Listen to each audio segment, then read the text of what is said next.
1 minute 29 second चला इसरो का engine और रच गया इतिहास। चंद्रयान 3 के बीच इसरो ने सीक्रेटली कर डाला बड़ा कमाल। 89 सेकंड्स में दुनिया ने देखा इसरो की तकनीक का तूफान। 400 न्यूटन थ्रस्ट वाले इंजन ने दिखा दिए असली जलवे।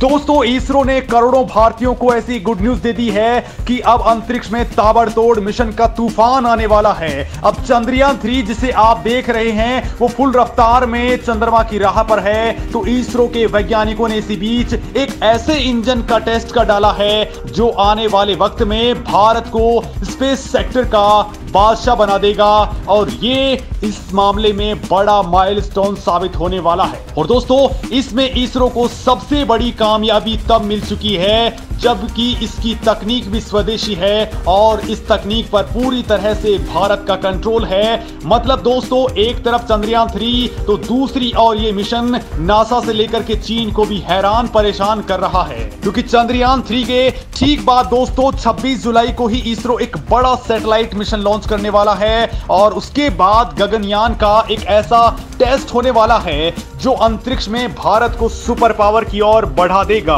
और दोस्तों, इसके भी पूरी तरह से कामयाब होने की गारंटी इसरो को मिल चुकी है, क्योंकि इसरो ने कुछ ऐसी तकनीक डेवलप कर डाली है जो आपको भी गर्व करने के लिए मजबूर कर देगी। दोस्तों, मैं ये बात आपको बताने वाला हूं, लेकिन सबसे पहले उस नए इंजन के बारे में आपको बता देता हूं जिसे स्पेस का गेम चेंजर कहा जा रहा है। तो दोस्तों, ये है वो इंजन जो भारत के सबसे बड़े ड्रीम प्रोजेक्ट गगनयान को अगले साल अंतरिक्ष में लेकर के जाएगा।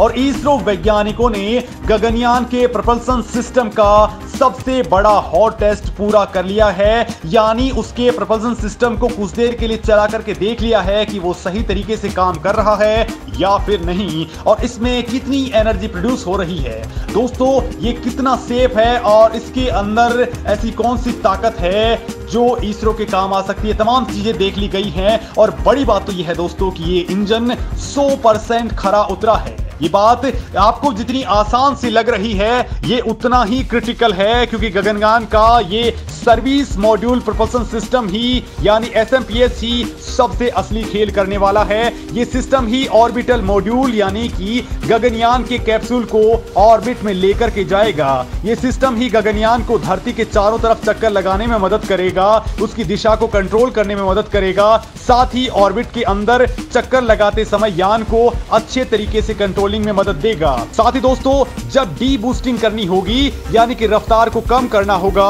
तब भी यही काम आने वाला है। और दोस्तों, अगर कोई बड़ी दिक्कत आ भी जाती है तो भारत के एस्ट्रोनॉट्स को बचाने में यह सिस्टम सबसे बड़ी मदद करने वाला है, यानी आप इसका अंदाजा लगा सकते हैं। और दोस्तों, इसरो ने इसको लेकर के सबसे बड़ी कामयाबी गेन कर ली है। इसरो के वैज्ञानिकों ने इसे 1 मिनट और 29 सेकंड के लिए फायर किया, जिसमें इसकी 5 लिक्विड एपोजीमीटर 440 न्यूटन का थ्रस्ट पैदा करने में कामयाब रही, तो वहीं 16 रिएक्शन कंट्रोल सिस्टम थ्रस्टर्स भी 100 न्यूटन प्रोड्यूस करने में कामयाब रहे। दोस्तों, 440 न्यूटन की ताकत के साथ ही ये प्रोपल्सन सिस्टम गगनयान कैप्सूल को ऊपर की तरफ लेकर के जाएगा, तो वहीं reaction control system thrusters Gaganyaan के कैप्सूल को सही डायरेक्शन में ऊंचाई प्रदान करने में मदद करेंगे। वैसे दोस्तों, केवल इतना ही नहीं बल्कि इसरो ने इस सर्विस मॉड्यूल प्रोपल्सन सिस्टम के tank fish system, helium pressurisation system, flight qualified thrusters और कंट्रोल कंपोनेंट्स को भी परख लिया है, जिसके लिए एक बार 240 सेकंड तक इंजन को फायर किया गया और दूसरी बार 2750 सेकंड के लिए इसे फायर किया गया। मतलब दोस्तों, एक और जहां चंद्रयान 3 को लेकर के इसरो टीम लगी हुई है, तो वहीं दूसरी ओर गगनयान की टीम भी दिन रात एक करने में लगी हुई है और इसमें पहली बड़ी कामयाबी मिल चुकी है। दोस्तों, इससे पहले भारत ने विकास इंजन को भी पूरी तरह से कामयाबी से डेवलप कर लिया है। इसरो ने गगनयान अंतरिक्ष मिशन के लिए L110 स्टेज के लिए ह्यूमन रेटेड विकास इंजन डेवलप किया है। विकास इंजन एक लिक्विड प्रोपेलेंट इंजन है जिसको इसरो ने खुद बनाया है। इस तरह के इंजन का यूज दोस्तों पीएसएलवी रॉकेट के दूसरे स्टेज में होता है। और दोस्तों जिस यान से हमने चंद्रयान 3 को भेजा है यानी कि LVM-3 उसके सेकंड स्टेज के अंदर स्ट्रैप ऑन मोटर्स में इसका यूज होता है। और अब जो ह्यूमन रेटेड विकास इंजन इसरो ने बनाया है वो भारत के सबसे भारी भरकम LVM-3G के कोर स्टेज को शक्ति प्रदान करने का काम करेगा। तो वहीं दोस्तों इससे भी बड़ी खबर कुछ वक्त पहले आई थी, वो ये कि इसरो ने गगनयान का सबसे धांसू सेमी क्रायोजेनिक इंजन भी डेवलप कर लिया है, जिसकी कामयाबी से पूरी दुनिया को ही जलन मच चुकी थी, क्योंकि इसरो अब केरोसिन इंजन का यूज करके 8000 से ज्यादा टन वाले भारी भरकम सैटेलाइट्स और स्पेसक्राफ्ट को चुटकियों में लॉन्च कर डालेगा। दोस्तों चंद्रयान 3 को जिस भारी भरकम रॉकेट LVM-3 से रवाना किया गया, उसके बाद दोस्तों इसरो ने ऐसे सेमी क्रायोजेनिक इंजन को बना डाला है जिसमें फ्यूल के तौर पर केरोसिन का इस्तेमाल किया जाएगा। दोस्तों इससे आप केवल इतना समझ सकते हैं कि आज की डेट में क्रायोजेनिक इंजन रॉकेट्स में सबसे ज्यादा यूज होते हैं और ये सबसे ज्यादा क्रिटिकल होते हैं। इसे केवल अमेरिका, रूस, भारत, चीन और जापान ही बना पाए हैं। इसकी भारत ने साल 2014 में पहली लॉन्चिंग की थी। अब आप जान लीजिए कि जो सेमी क्रायोजेनिक इंजन बनाया गया है वो पहले वाले क्रायोजेनिक का भी बाप होता है। दोस्तों रॉकेट लॉन्च के दौरान ज्यादा शक्तिशाली थ्रस्ट यानी धक्का इसके द्वारा प्रदान किया जा सकता है। अभी वाले सेमी क्रायोजेनिक इंजन के जरिए 2000 kN का थ्रस्ट ही पैदा होता है। इंजन का फ्यूल हल्का होने के कारण रॉकेट के जरिए लॉन्च होने वाले पेलोड्स की क्षमता 4 टन से बढ़कर की 8 टन हो जाती है। ये केरोसिन अभी यूज हो रहे लिक्विड फ्यूल यानी कि लिक्विड ऑक्सीजन और लिक्विड हाइड्रोजन के मिश्रण से बहुत ज्यादा हल्का होता है। लिक्विड ऑक्सीजन और हाइड्रोजन के फ्यूल को 0 से नीचे यानी -253 डिग्री तापमान पर रखना पड़ता है, लेकिन केरोसिन को सामान्य तापमान पर भी स्टोर किया जा सकता है। और दोस्तों इसरो ने अभी चांद के लिए जो गगनयान 3 मिशन भेजा है उसका वजन है 3900 किलोग्राम यानी कि 4 टन के आसपास। लेकिन दोस्तों अब इसरो मंगल ग्रह के लिए मंगलयान 2, सूरज के लिए आदित्य L1, शुक्र ग्रह के लिए शुक्रयान और अंतरिक्ष में सबसे बड़े मिशन यानी गगनयान के लिए जो रॉकेट लॉन्च करने वाला है वो 8 टन तक का भार लेकर के जा सकेगा। और इसमें ये सेमी क्रायोजेनिक इंजन वाला रॉकेट ही यूज होने वाला है। इस सेमी क्रायोजेनिक इंजन के प्रोजेक्ट पर इसरो साल 2008 से लगा हुआ था, लेकिन अब इसमें बड़ी कामयाबी मिल चुकी है। अब ये तकनीक भी स्वदेशी है और बड़ी बात तो ये है कि इसका थ्रस्ट भी बहुत ज्यादा शानदार है।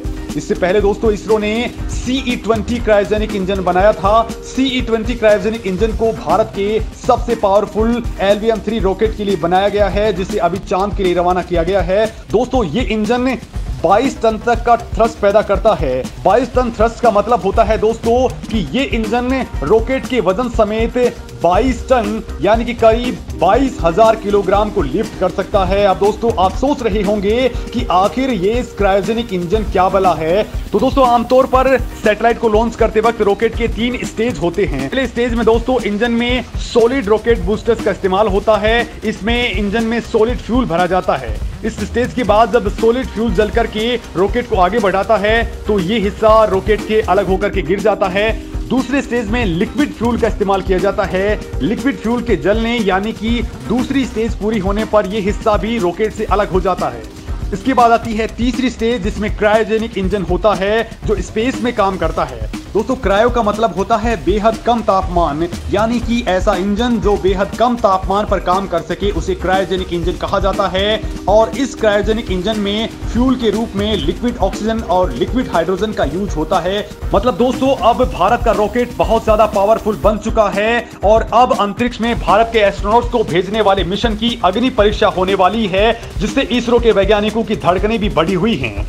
अगले महीने दोस्तों इसरो अपने पहले ह्यूमन स्पेस फ्लाइट प्रोग्राम यानी कि गगनयान का पैड एबोर्ट टेस्ट करने वाला है। अगर ये मिशन सक्सेस होता है तो भारत ये तकनीक गेन करने वाला दुनिया का चौथा देश बन जाएगा। दोस्तों ये टेस्ट इतना खास है कि पीएम मोदी की टीम भी लगातार इसकी मॉनिटरिंग कर रही है। यानी दोस्तों चंद्रयान ही नहीं बल्कि इसके बाद इसरो अब लगातार नए नए मिशन लॉन्च करने वाला है और इसने पूरी दुनिया की नींद भी उड़ा रखी है कि आखिर इसरो के पास में अचानक से इतनी ताकत कहां से आ गई है। दोस्तों आपको क्या लगता है इस मामले में, कमेंट करके जरूर बताएं।